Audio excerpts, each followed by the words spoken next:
Welcome to the Putback on SNY.TV. I'm Ian Begley. We're here to talk Knicks, Nets, NBA trade deadline.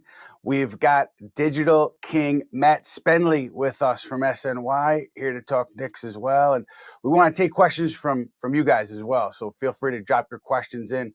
We'd love to get into anything you guys want to talk to. We're going to start off with the Knicks, with OG Anunoby.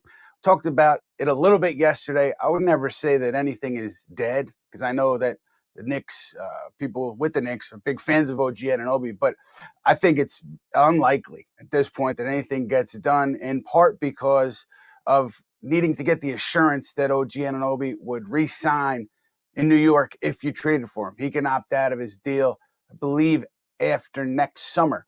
So he's probably going to want to test free agency. And if you're going to give up, multiple first-round picks and a good young player, let's call it Emmanuel Quickly, in a deal, you're going to want to know, if you're the Knicks, that Anunoby is going to re-sign. And I don't think they can get those assurances. Sometimes teams can get those assurances through back channels. In this case, I think it would be too much of a risk for the Knicks.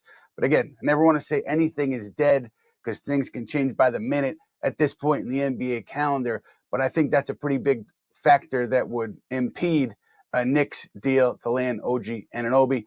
Matt Spenley, your thoughts on OG in general, his fit with the Knicks, and what you think about where they could go? Yeah, I mean, I think one of the biggest things with OG is his wing defense that he could provide. And as the Knicks look to kind of build out their roster, is he the kind of guy that they're going to give up the assets for that they've been holding on to? And it would seem that might not be the case. What they'd be, holding on to that treasure chest for as they continue to move forward and look what the options are out there for them. I think for him, the type of the shooting and the defense are the biggest things, and what he could provide on the wing. Ian, what do you think as the Knicks look at him? Is there anyone else that is kind of sitting in that front office right now, a name that they targeted, someone we should have an eye on?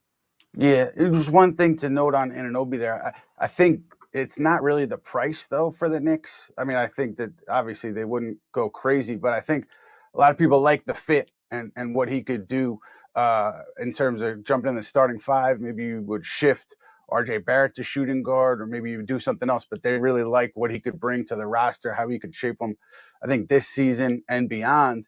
But I think the issue is, again, the uncertainty over whether he would re-sign here long term, and the risk in giving up those assets if you don't have a good idea that he would re-sign here. In terms of other names, I know that Jared Vanderbilt had been talked about a little bit, and I know that we talked a little bit about Malik Beasley, but I don't think that either of those guys, at least the interest in those guys, is not universal within the Knicks front office. And as of yesterday, I was under the impression that it was probably less likely that they would deal for those guys.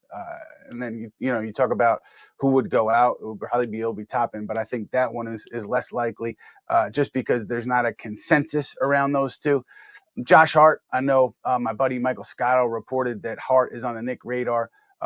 That's true. Yeah, they certainly have been doing their due diligence. Hart, I believe, was Leon Rose's client when Leon Rose was an agent at CAA. Hart, obviously, tremendous rebounder, could bring a lot to the Knicks. I don't know what Portland is asking, but I think that he fits that description for the Knicks in terms of any trade you make would need to upgrade your current rotation. And I think depending on what the deal is for Hart, you can see him upgrading spots in the Knicks rotation. So I think the tricky thing with him is you're trading for him, and I believe he can be a free agent this summer, I believe. So, it could be a short-term rental. But again, the history there, Leon Rose, him being a CAA client, Leon Rose, former CAA agent, I would assume if a deal happens there, it's with the idea that it can be a longer-term thing. So, yeah, Josh Hart certainly on the radar. The problem right now, Matt, is Kevin Durant, the uncertainty with the Nets. I think that's holding things up. At least it was as of late last night, where a few teams had said, hey, I think teams are unwilling to do huge, big deals right now where you're giving up assets, or, giving up, let's say, a pick for a rotation player when Kevin Durant could potentially be out there in a trade. And I think until teams have clarity on that, and the Nets have clarity on that. Maybe things will be slowed down a little bit, so it could be a mad rush to the deadline tomorrow, 3 p.m., depending on where things sit between the Nets and Kevin Durant. Yeah, Ian, do you see that changing at all as we get closer to the deadline? Do you think that as we approach that 3 p.m., you think it just won't be any moves happening until we get any clarity there? But as we've seen, the situation is so volatile that something could change at any time. So how do you kind of see that going over the next 24 hours here? Do you think the market will just continue to be a little quieter? Yeah, I think it's the Nets. The Nets, I think in a perfect world, they would know right now if Durant was in for the rest of the season or beyond, or if he would like to go. And if they knew that, I think they'd be operating with that in mind. As of late last night, they weren't operating with that in mind or with either direction in mind. So I think it starts with them getting clarity. If they don't have clarity, I think it gums a lot of things up, because then other teams don't know if Durant will be available. But I still think that eventually deals are going to happen where you're going to see maybe Bojan Bogdanovic, a player like that, moved, or Jay Crowder moved in New York, or Cam Reddish moved. So the deals, I think, on that level will still happen. But I think some teams probably will be more hesitant to part with, top players on their roster or significant draft compensation, because the idea that Kevin Durant could still be available, whether it's not at the deadline in this instance, but in the offseason. We have CP, the franchise. CP, what's happening, my friend? How are you? Afternoon, fellas. How's everybody doing? We're good, man. We're good. Thank you for jumping on here. We were just talking about Kevin Durant kind of slowing things down, and the Knicks, as far as I can tell, an OG and an OB deal being unlikely because of the uncertainty around him potentially re-signing in New York. And I think the Knicks, I don't know if you can commit the kind of assets you need to commit to get him without assurances that he'd at least strongly consider re-signing. CP, here we are, probably 24 hours shy, maybe 26 hours shy of the deadline. What do you want to see the Knicks do?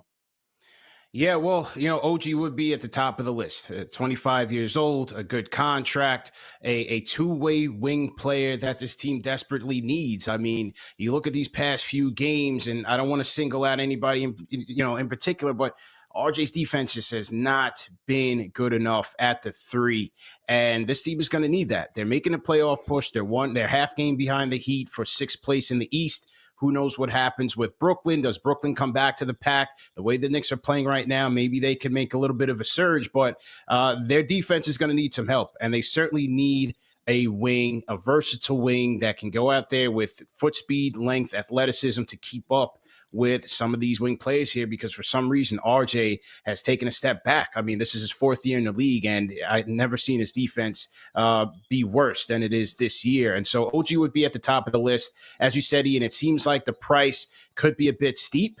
And there also seems to be a big market for him, whether you think about the Pelicans, the Grizzlies, maybe the Nets make a move. And, those teams that are really contending could use the services as well. So OG would be at the top of the list. But if they can't go that way, I would take a look at a Sadiq Bey. 23 years old. Is he a reclamation project that they'd be interested in? He's played with Jalen Brunson before. Nice size wing. He can score. His numbers have come back a little bit. His shooting numbers have come back a little bit, about 34% from three. But I think he could give the bench a little bit of help, or even as a starter. But in a Bey situation, we just saw what's happened over the last 2 years or last year and a half with Cam Reddish. Don't let that be a Cam Reddish situation. Like, if the Knicks were going to go after Sadiq Bey, have a plan for his development, have a plan for him in your rotation so that you can adequately evaluate what you have in him, because he's going to be looking for his second contract. Detroit may not be willing to give him that. So if that is the path they take, make sure that you have a plan for him. And then third, is there a cheap veteran that can help this bench? A Josh Richardson could be available from the San Antonio Spurs. 6'6", can shoot the three ball well, versatile at the guard position, can give you some toughness as you make that playoff push. Is a Josh Richardson a guy that the Knicks could be after? Or lastly, Utah Jazz. Are the Utah Jazz willing to part with a Malik Beasley and Jared Vanderbilt package? I think those two guys would also help the Knicks bench, both offensively and defensively as well. Yeah, on Beasley and Vanderbilt, we checked we talked about it a little bit before. I don't think there's a consensus there with the Knicks in terms of how they might fit and if they might get time under Tom Thibodeau. As of last night, I didn't think that was likely. Obviously, things change by the minute here at the deadline. But with Detroit and Bay, Detroit, I think, had contacted, or the Knicks and Detroit had contact on Cam Reddish. So maybe there's something there. I know the Knicks had Bay on their radar. My intel last week was that Detroit was more likely to keep Bay than not, but let's see. I mean, the Knicks have picks to offer for a player like Bay, but as you said, there's got to be a role for him. We're going to go now to my friend Matt Spenley, who I believe has a question for us. Yeah, guys, ton of questions rolling in from Joseph Murphy, a Derrick Rose question. What happened to Rose? Any teams interested? I know there was a Mark Stein report last night about the Bucks potentially being interested in him. And Ian, in our show yesterday, you mentioned that they might look for a new home for him. What do you see Derrick Rose's next couple of days looking like? Yeah, I think there's going to be discussions about D Rose. I think the Milwaukee Mark Stein report is accurate. I think that would make sense for Derrick, maybe because it's so close to Chicago. But also, the idea of matching salaries is tough. And I think that if he was here beyond the deadline, I get the sense that it would work for both sides. Like they could figure something out in terms of what's next beyond the second half of this year.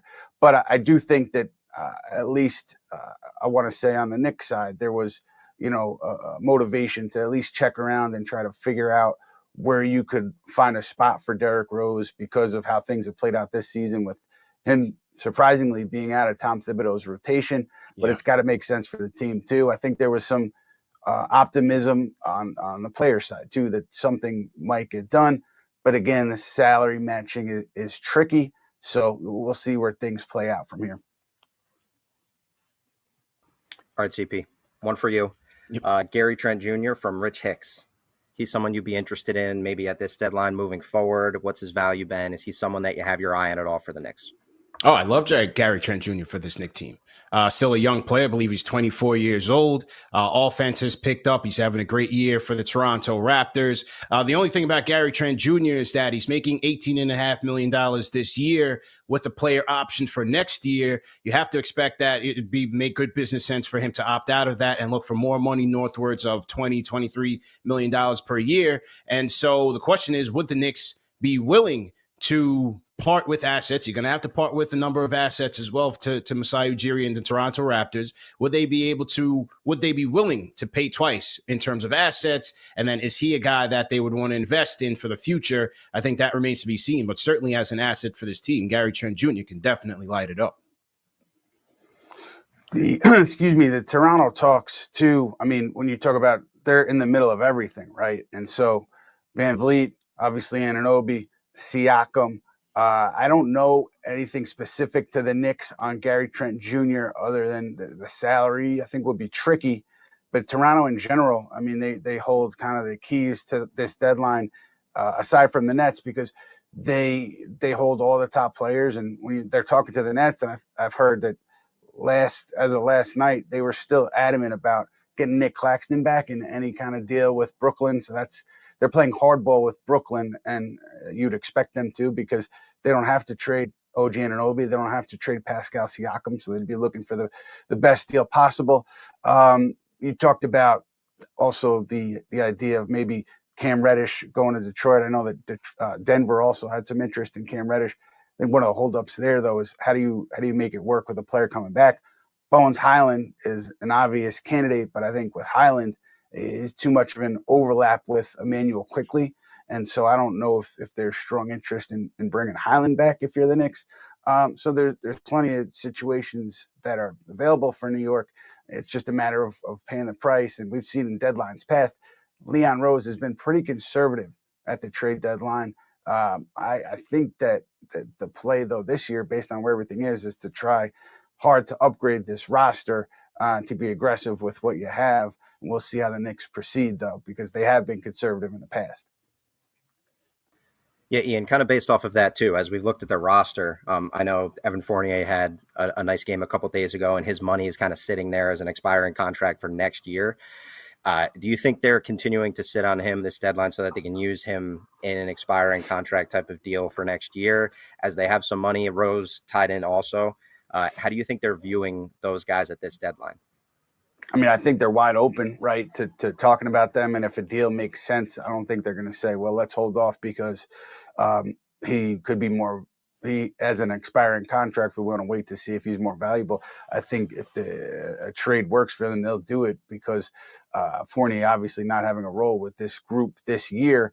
Teams know, though, that he can shoot it. And I think several teams that I talk to at least know that if he comes, he can help you right away. He'll get you 11, 12 points off the bench on day one because of his pedigree as a starter in this league and as a shooter in this league. I think teams are comfortable with knowing that Fournier is going to perform to the level that he has throughout his career, despite not having played that much this season.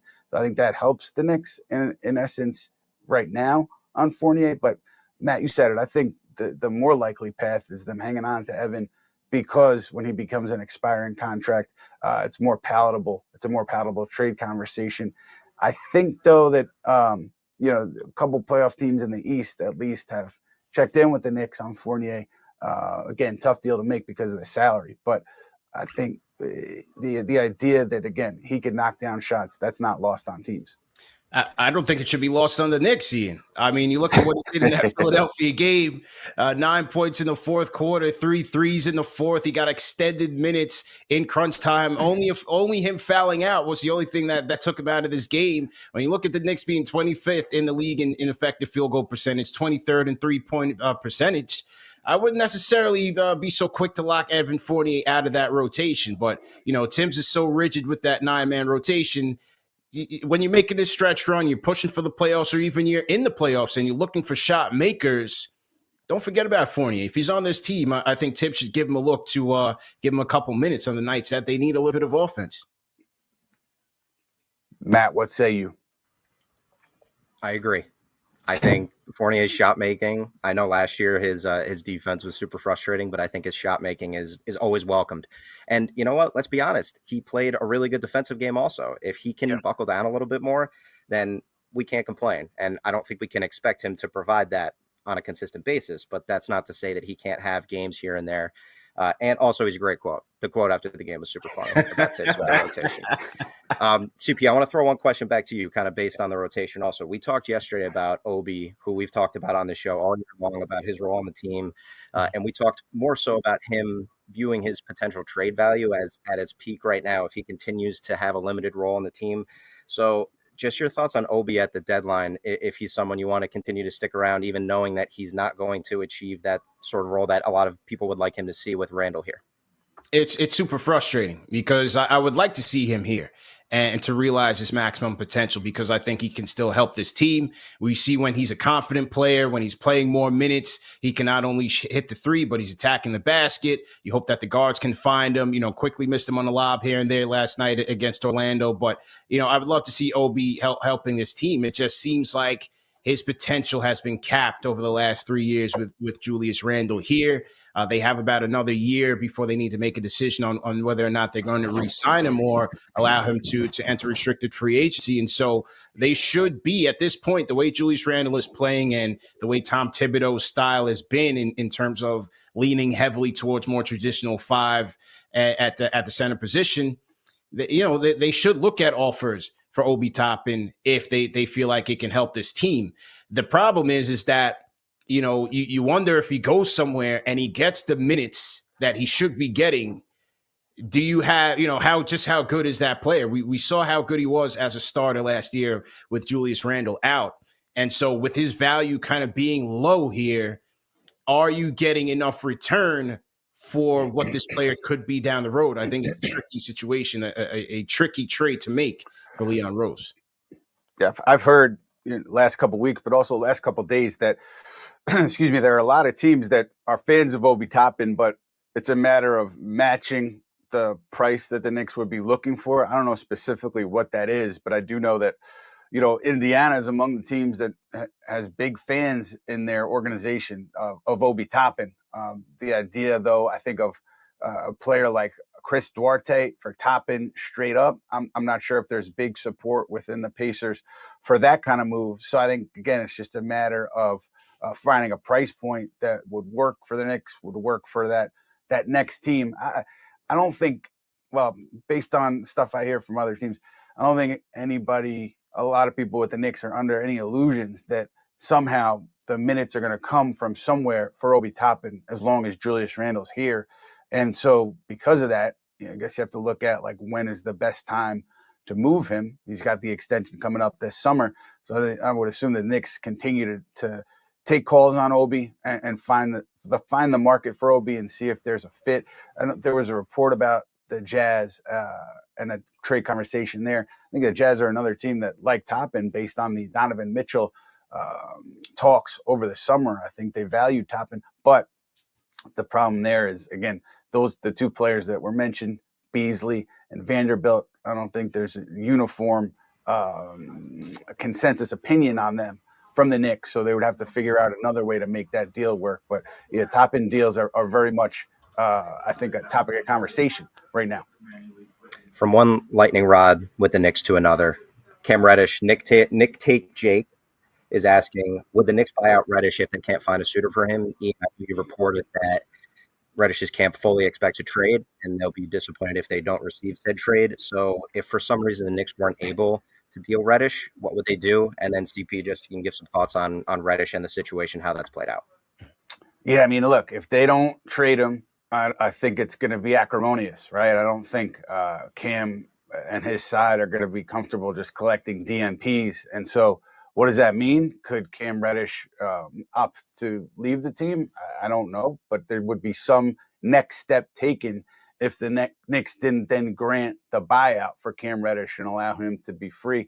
I don't think his side, would kind of sit on their hands as Reddish continued not to play. Maybe the Knicks would then decide to play him. I don't know, but it would be an awkward situation if there was no Cam Reddish trade. And we talked about Bones Highland. Just a quick note here. I think Washington, there's some support within the Wizards on acquiring Bones Highland. They have a bunch of guards at the moment, so there would be a glut there. But I would keep an eye on Washington on Bones Highland. Yeah, I'd expect a buyout as well. I think the Cam Reddish experiment is over, but I think it was a busted experiment to begin with, because it just goes back to what was the plan for Cam Reddish when you traded a conditional first round pick for him.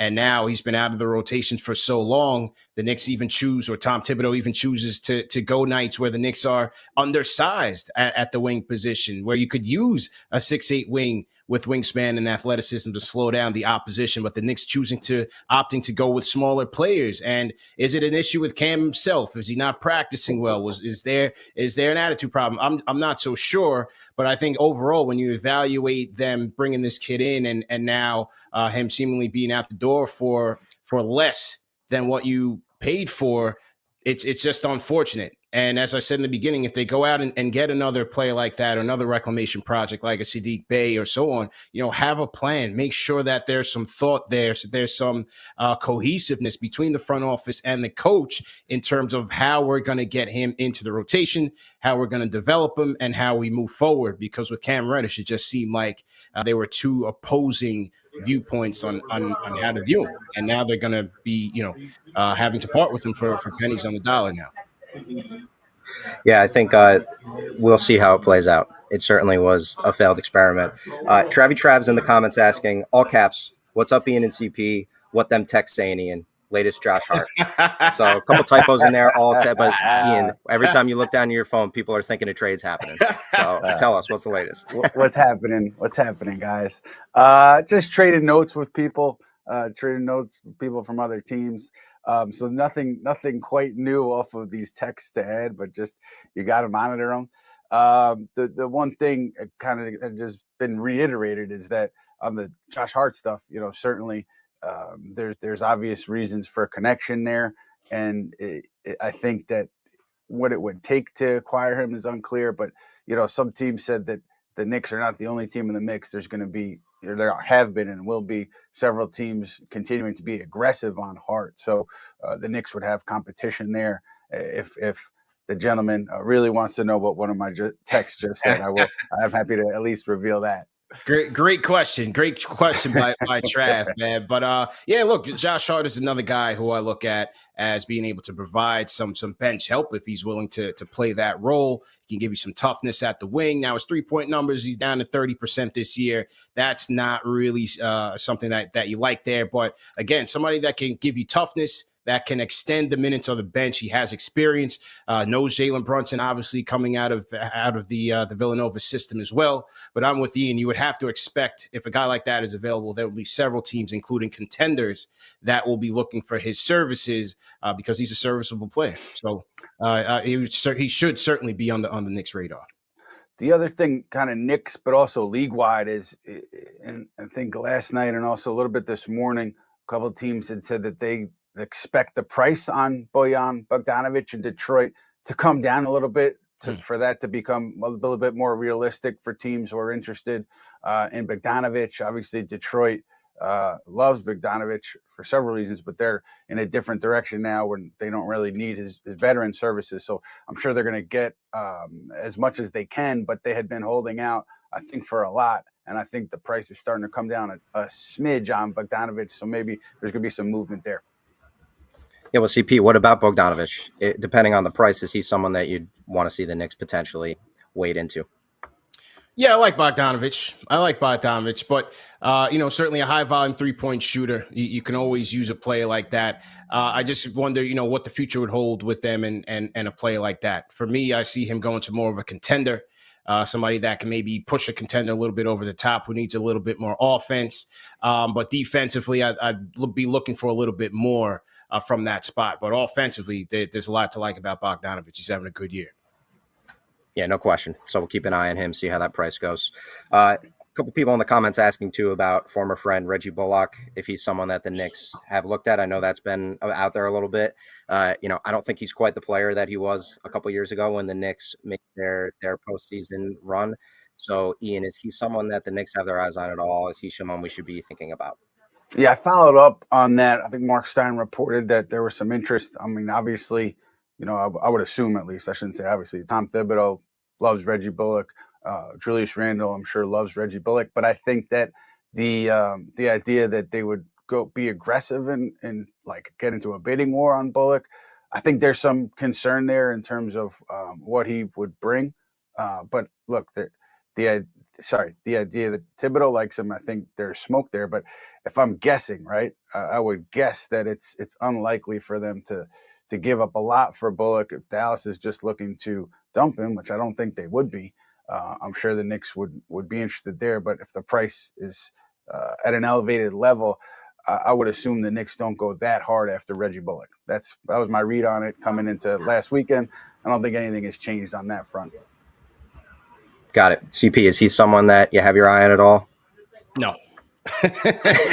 All right, let's move on. Listen, I love what he did when they made the playoffs back in the 1920 season. He shot 40% from three. He and Julius had good chemistry. He was that jack of all trades defender in Tom Thibodeau's defense. I believe that's why Tibbs would love to have him back, because he was the guy that took on the toughest assignments. But since he did sign with the Dallas Mavericks, he's kind of taken a little bit of a dip. His shooting hasn't been as strong as it's been in the past. But I think Dallas actually likes him, and with the way that they're trying to compete with Kyrie Irving, if they don't make any extra moves at the deadline, I would find it hard to believe that they would be willing to part with Bullock after they just lost Dorian Finney-Smith, who was arguably their best defender.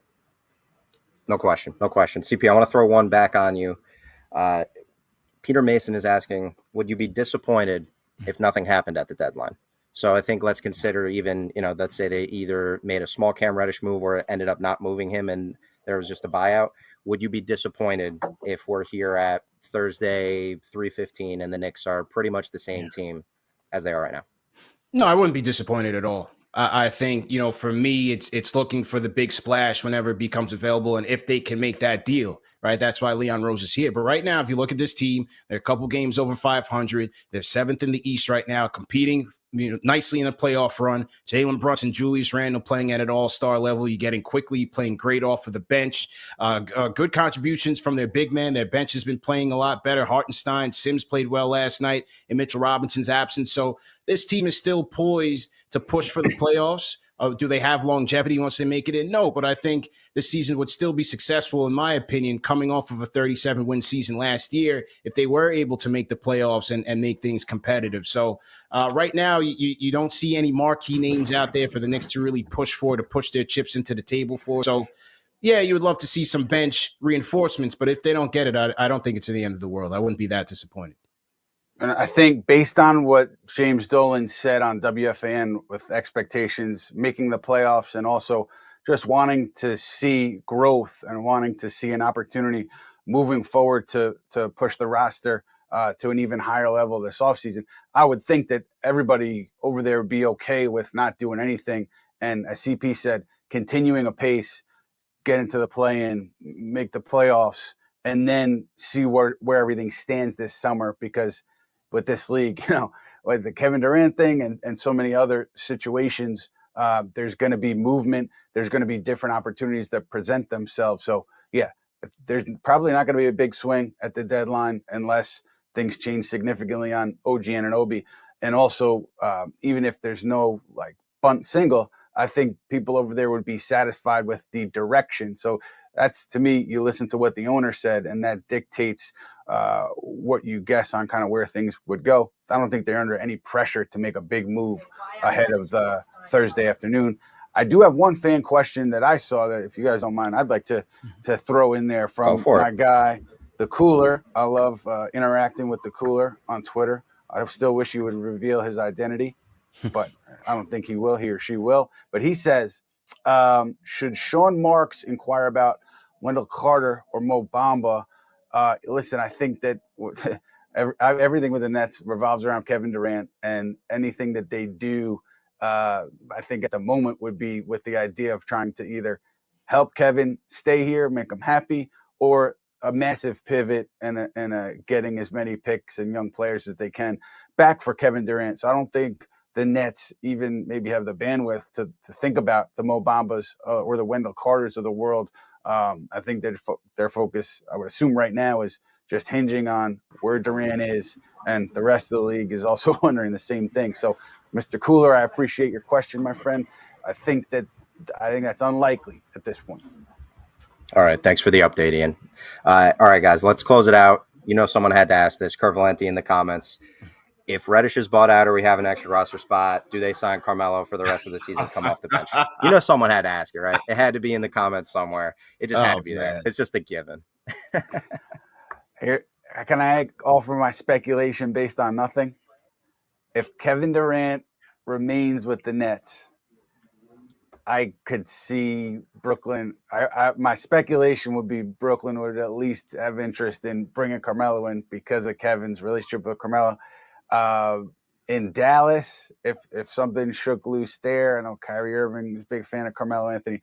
And with the Knicks, I've always said it. I mean, I think that if the situation fits, particularly for Carmelo, but also with the Knicks, given their roster, I think there's going to be an opportunity there. If he wants an opportunity to come on an NBA roster and, I don't know, finish things out, finish his career on an NBA roster, I have no idea what he's thinking.